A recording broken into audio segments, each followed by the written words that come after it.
Året var 1989, det store revolutionsår. Kommunistiske folkedemokratier i Østeuropa blev blæst omkuld af forandringens vinde. Det hele begyndte i Ungarn, som faktisk havde de mest reformorienterede ledere på dette tidspunkt. Regeringen indgik aftaler med oppositionsgrupper om demokratiske valg. Man åbnede derved grænsen i maj måned, så befolkningen havde muligheden for at tage til Østrig. Ungarerne havde nu frit muligheden for at rejse videre til Vesten. Men der var ikke mange ungarere, der benyttede sig af denne mulighed.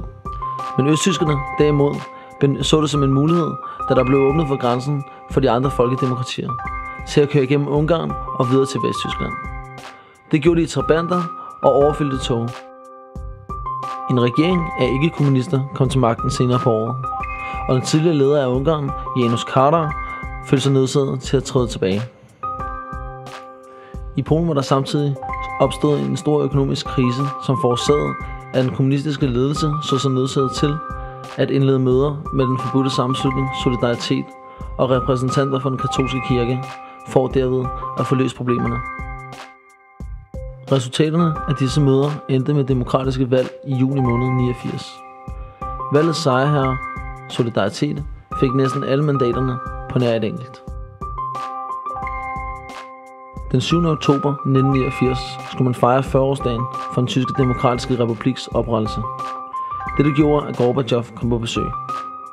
Der var kold luft mellem den østtyske leder Erich Honecker og Gorbatjov, hvorimod befolkningen tog imod Gorbatjov med stor begejstring.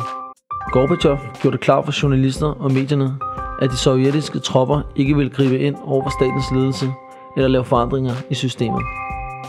Men han opfordrede alligevel unge partimedlemmer til at komme af med Honecker.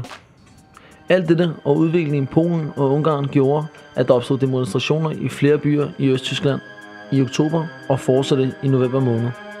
Den østtyske ledelse var i vildred og udskiftede derfor Honecker med politbureauets yngste medlem, Egon Krenz. Men demonstrationerne fortsatte. De var dermed nødt til at gøre noget ved disse demonstrationer.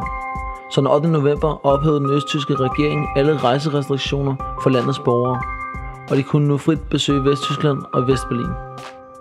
Berlinmuren var nu faldet.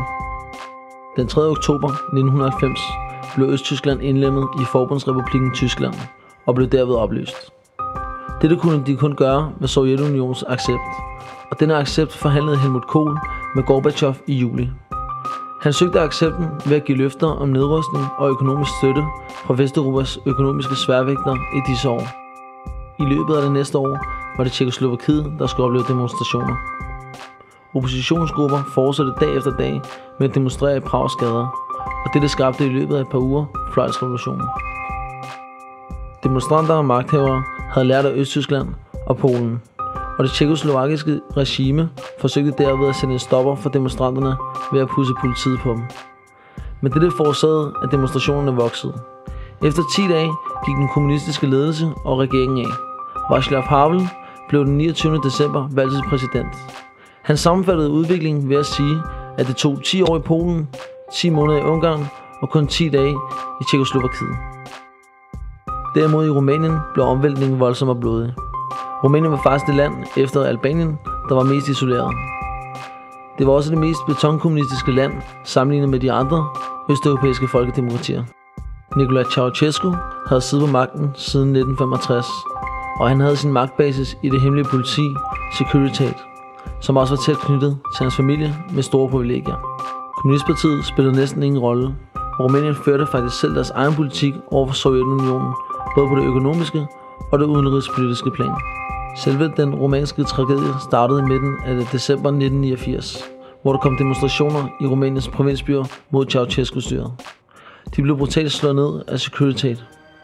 Det hjalp dog ikke, og Ceausescu var nu nødt til at finde på en ny plan for at komme demonstrationerne til livs. Han arrangerede dermed en demonstration til fordel for styret i Bukarest. Men det gik ikke som planlagt, da de fremmødte demonstranter kom med mishagsytringer mod styret. Og dette gjorde, at situationen blev mere og mere kaotisk og problematisk i hans optik. For at fastholde sin position, satte han hæren mod demonstranterne, og en egentlig borgerkrig brød ud. Borgerkrigen blev kort og blodig, og den resulterede i, at Ceausescu ikke kun blev afsat, men dømt til døden ved en militærdomstol juledag.